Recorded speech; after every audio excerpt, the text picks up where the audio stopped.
Konnichiwa MinaSan, welcome to Romero's channel. When you came and visit here in Japan, one of the specialty dish here is ramen. Ramen is a Japanese soup noodles.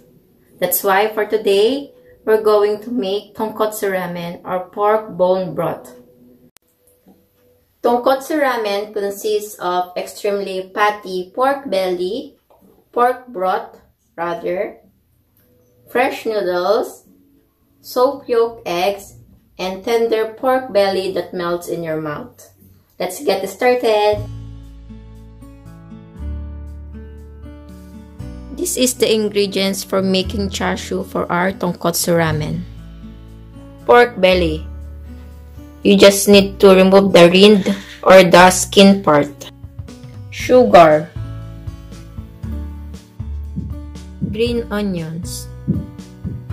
We just need to remove this green part because we will use this for our toppings for our tonkotsu ramen. Ginger. Water. Soy sauce. Sake or Japanese fermented wine. Olive oil or any cooking oil. Heat over medium heat.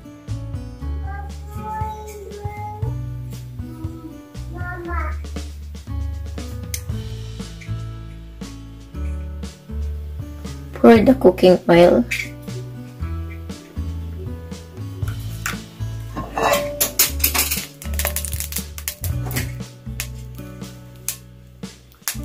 Because we will going to sear our pork belly.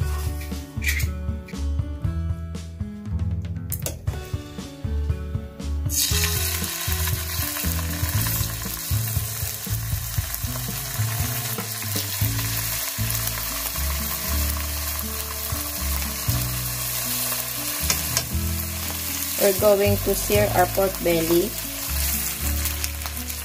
I already cut this pork belly for our chashu.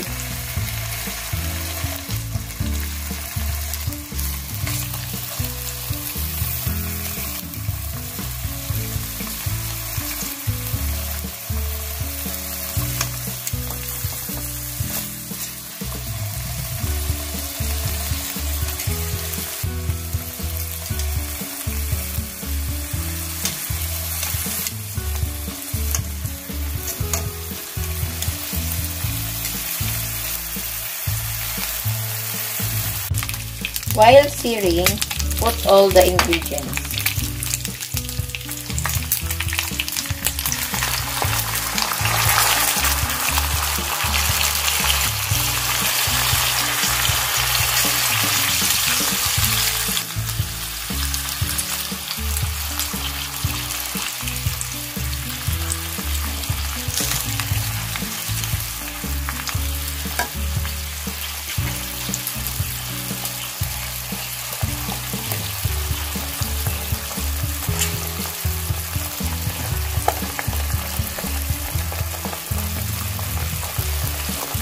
Because we don't have drop lid, we will use the aluminum oil for our cover.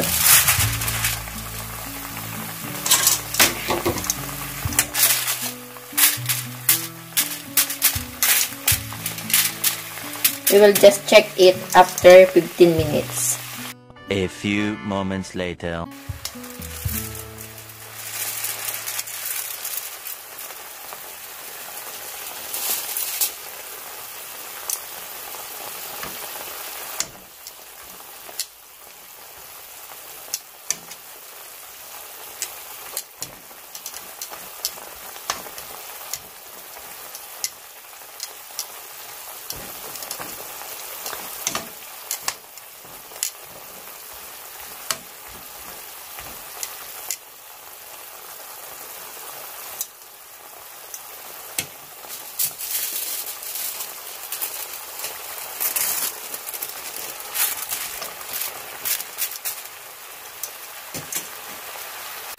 Simmer on low heat. and check every 15 minutes. We will simmer it until our pork belly becomes tender.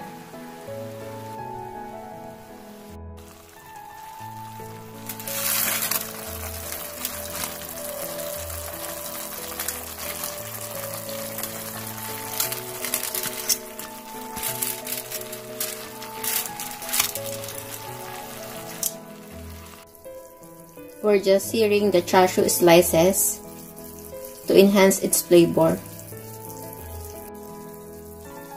This is what it looks like after searing the chashu slices. I'm just going to turn off the heat first. And we will transfer these slices, chashu slices, into a clean container.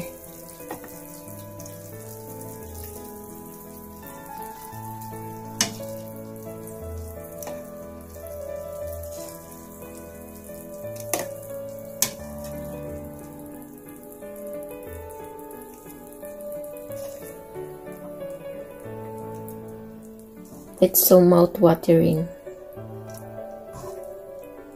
and the smells is so good.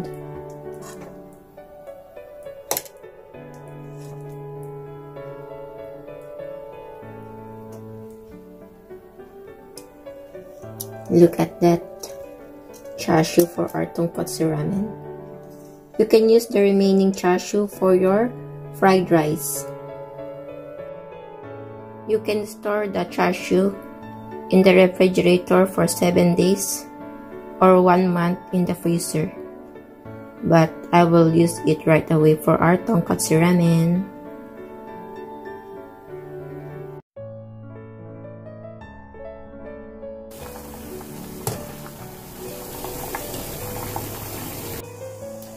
After 7 minutes of cooking, put the egg in a ice bath to stop them from cooking further.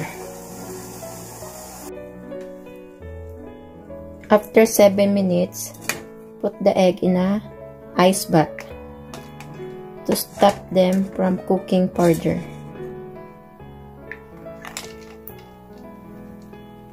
Let it cool for 3 minutes. The soft-boiled eggs are not hardened, so we will fill it gently.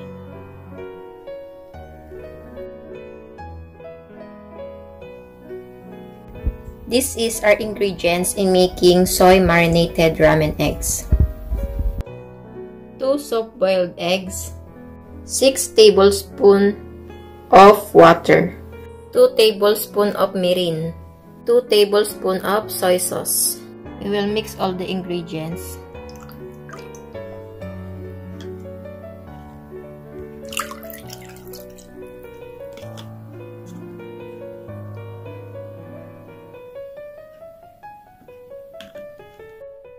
I just put it gently on a sealable plastic, or you can put all the ingredients in this plastic directly if you want. And we will wait for a few hours so we can use these eggs for our ramen.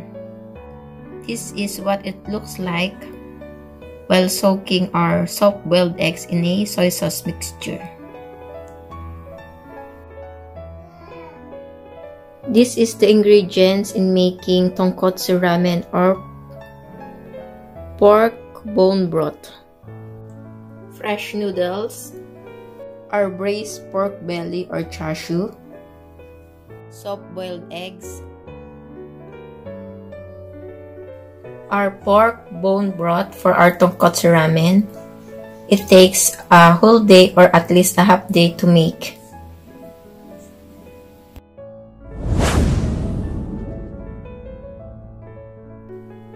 But I bought it in our favorite Japanese restaurant. We will use water for cooking our noodles. Some onion chive for our topping. And our kosho or ground black pepper for our seasoning.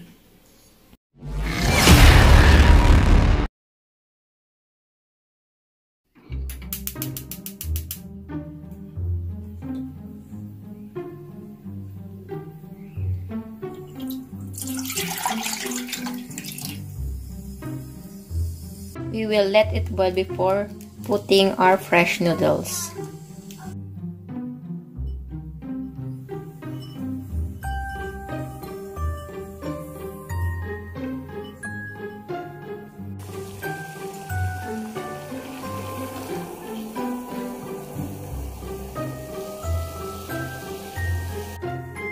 We will cook this for 3 minutes.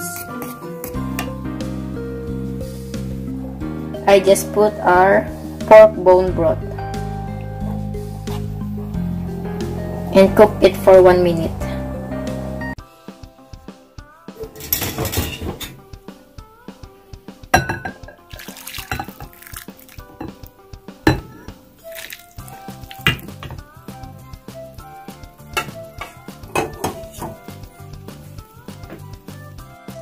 Now we're going to put our chashu,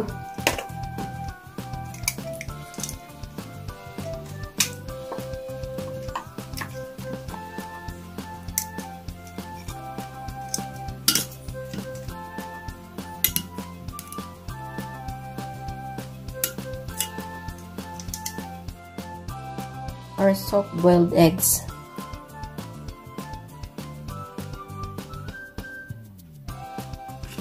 and some green onions or onion chips on the center.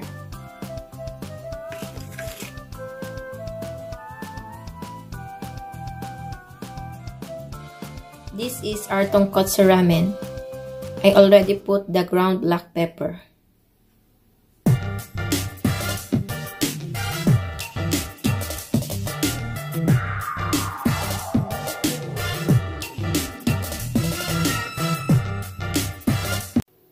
If you enjoy watching our vlog for today, please don't forget to like, share, and subscribe to Romero's channel. Thank you. Bye-bye.